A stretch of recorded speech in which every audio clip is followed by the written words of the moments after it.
Hey folks, it's George Popovici from Angels Walking With Us. Super excited to have a special guest with us tonight, Ilana Drucker. She has founded a Facebook page, Overcoming Psychiatric Lyme and Co-Infections.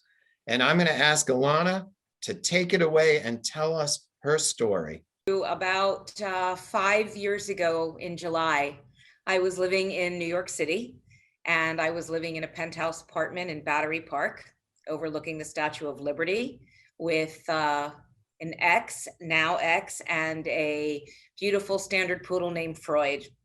I loved life. Life loved me.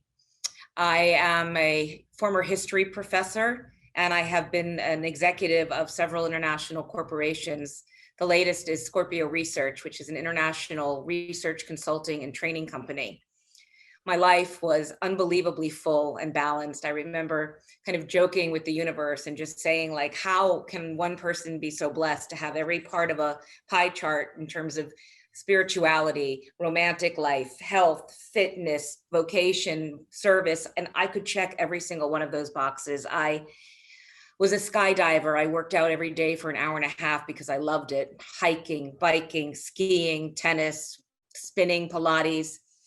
I had a very established meditation practice in Chelsea, a full, vibrant circle of friends and colleagues and peers. I traveled around the world, both for business as well as for pleasure. And I was a person who made things happen. And in turn, I gave back. I mentored at-risk youth aging out of the foster care system, as well as men coming out of the prison system. And in terms of my education, I went to the University of Michigan, Ann Arbor, and I graduated summa cum laude with a 4.0 grade point average. I was accepted to NYU on a full scholarship to receive my graduate work in history. And life was amazing, and I felt incredibly blessed. I never took it for granted. So now take us back to the changing moments in your life. The universe for three things on my birthday in 2016. I asked for quiet, solitude, and the opportunity to sow my oats. And in rapid fire succession, I was granted all three. So be careful what we ask literally from the universe. In 2016, I ended a 13-year relationship, and I came back to Florida thinking it would just be for a short sabbatical. During that period of time, I went to the Poconos for a camp reunion from when I was 5 years old, and we were all gathering up at this dilapidated camp in the mountains of the Poconos, and I actually reconnected with somebody who was my boyfriend just following the weekend in the Poconos with inexplicable right side pelvic pain. And it ended up being IC. I didn't know that this was a primary symptom of Lyme and or Bartonella. I treated it barbarically with 5 months of Elmeron injections into my bladder, eventually switched to holistic, cured it myself. And then things started to happen cognitively. So from a physiological perspective, all of a sudden I was getting rib pain and shin pain and pain in the hands in my hands and the bottoms of my feet.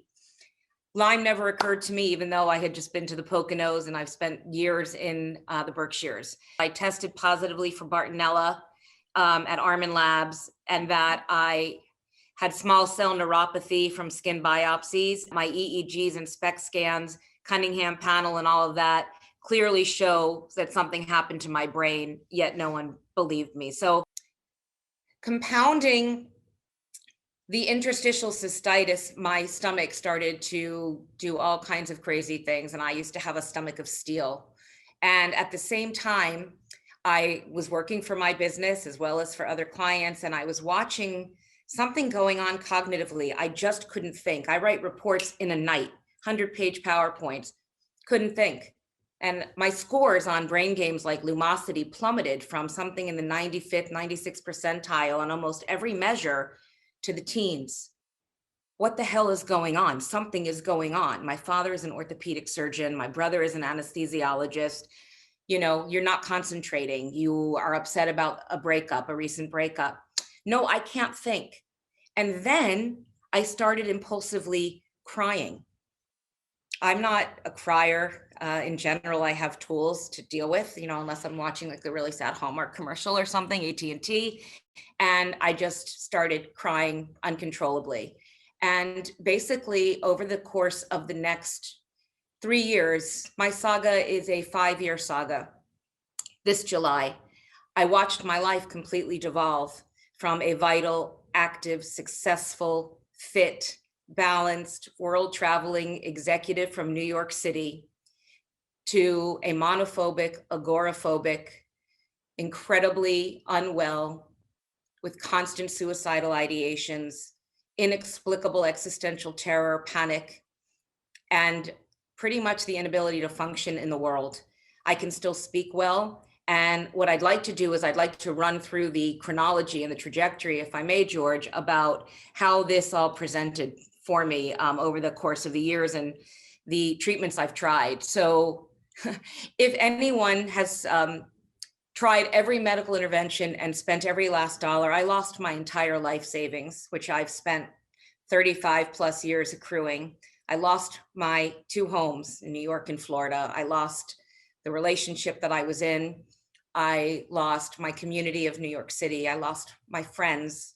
I lost my confidence. I lost my sanity, my looks, my figure, and most of all, my joie de vivre, my zest for life.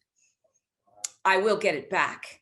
In terms of treatment, I finally was convinced by a naturopath in New York City a year after the exposure in the Poconos to get tested for Lyme. And I did from IGeneX. And of course, it was indeterminate. I had 5 or 6 positive bands at the time. I didn't realize that some of them were highly specific for Lyme disease.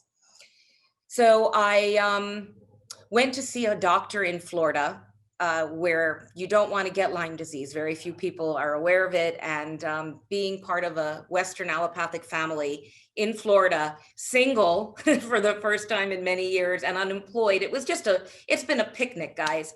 So I was diagnosed with Bartonella, clinically speaking, because of the severe neuropsychiatric issues.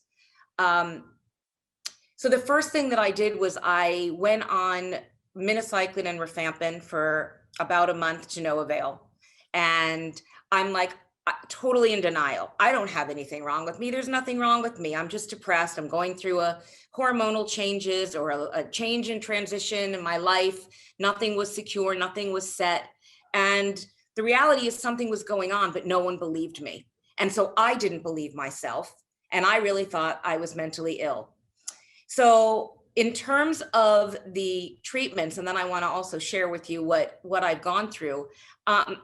After the bladder infections, I received hormone replacement therapy because I was 50 and this must have been something hormonally generated. I received an injection of testosterone pellets into my hip. I started growing hair in places you don't need to grow hair as a female. I did 3 months of oral doxy. I did herbs and rife. I did a protocol from Rawls. I saw 3 wizards, supposed wizards. I saw naturopaths, doctors in Manhattan. I went to the Morrison Center. I got yoni massages. If you don't know what that is, it's okay. I did IV therapies of all kinds. I spent 3 weeks at Hippocrates thinking it's a raw vegan place. I can just detox. I'll be fine, lose some weight. I did bee venom therapy. I did 32 sessions of TMS on my brain, 2 ketamines. I checked myself into the psych ward for 3 nights because I was going to kill myself. They checked me out and said, I don't have a psychiatric illness, but they didn't know exactly what happened. Shamanic readings, Amen clinic, therapists and shrinks, hundreds of them. I kept running, looking for the solution, looking for some magic bullet. I've seen probably 150 different providers. I have spent close to $500,000. My parents, my family, they have all been negatively impacted because I threaten my life on a daily basis.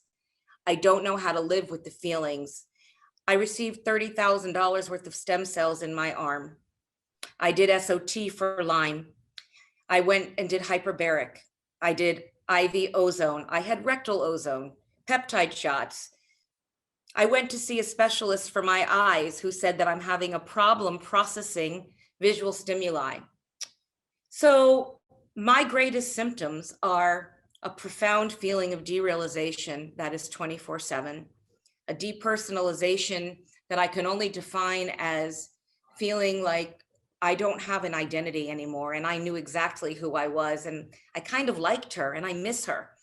And every time I venture out into the world, it feels as if I'm in a dimension between living and dying, heaven and hell, reality and unreality. And it's an unbelievably debilitating. I was diagnosed in late 2018 with Bartonella via a lab in Germany called Armin. And then I started on some serious Bartonella treatments. And to date, honestly, nothing has moved the needle. Yet I know that I'm going to make this. I'm now focusing on healing my gut, healing my immune system, getting sleep, developing my spiritual practice once again, and not letting the TikTok win, not letting Bartonella, the beast, slay me. Rather, I will slay Bartonella. Why don't you tell our viewers about the Facebook page that you have founded as a result of this incredible journey you've been through? And I applaud you. I want to just say your strength is so inspiring to me. As you know, all of our viewers know that I wrote the book Angels Walking With Us almost 10 years ago. And that book was designed to help inspire people to battle through these absolutely difficult times. There's so many books on what to do, what to eat, what protocols to take, but very few on how to look up and dig deep inside yourself to try to get over this nightmare. And that's the word I would use. It's a nightmare. So tell us about your group, please. Yes, absolutely. I founded Overcoming Psychiatric Lyme and Co-Infections as a Facebook group just about 7 or 8 months ago, and we're nearly at 400 members from all around the world. My objective in forming the group, quite frankly, was a forum to try and provide resources that eluded me and a community of people who understood, because no matter how many times I've tried to explain this feeling or describe some of these psychiatric symptoms, knowing that I do not have a mental illness that suddenly appeared at age 50, it was something proactive that I could do. And this group is a forum for community. It's a forum for resources and support. We are also developing a storytelling program and a repository where we can share experiences and the providers to whom we've visited and our symptoms, and we're going to index it and tabulate it so that there is a way to streamline the process of getting through the nightmare, as George said, that are these tick-borne diseases, particularly the way they manifest with psychiatric symptoms. So never quite fit anywhere into psychiatric or into disease. There's nowhere to go. So one of the other objectives we have is to open a center, a place of healing, where you aren't identified and having to go to a psych ward, nor are you going to have to go to one of these places that focuses solely on providing you with IVs, but some kind of healing center. So OPLAC, as we affectionately abbreviate the group to be, is every Sunday we have group meetings where we offer support, we welcome new members, we talk about things that are working, and we look forward. We talk about the positive gains that we're making, and we support each other. Throughout the week, we are there. People have reached out. In the last couple of weeks, we've had at least 4 people committed to the psychiatric ward as a result of these tick-borne diseases. And it's as if no one knows what to do. And in all candor, I still don't know what to do. So I rely upon this community's input, feedback, love, and support to at least hold me up, and we hold each other up while we are navigating our way from the status of medical refugees to acceptance and living the very best lives that we can. My intention is to come fully back, less egoic, a little softer, and far more compassionate to my own suffering and the suffering of others. I will be an advocate for change.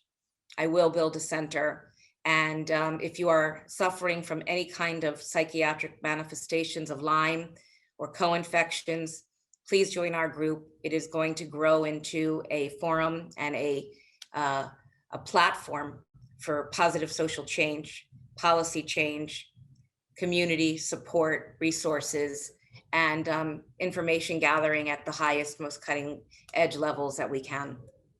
Folks, we've just heard an incredible story from Ilana Drucker and her experience.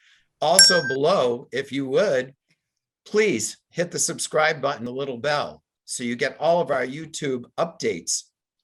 Ilana, I can't thank you enough for joining us tonight and taking us through your journey. There's so much more you can do to help people, and I applaud you for your courage and your bravery and your ability to every day battle to stay here in this world to help others.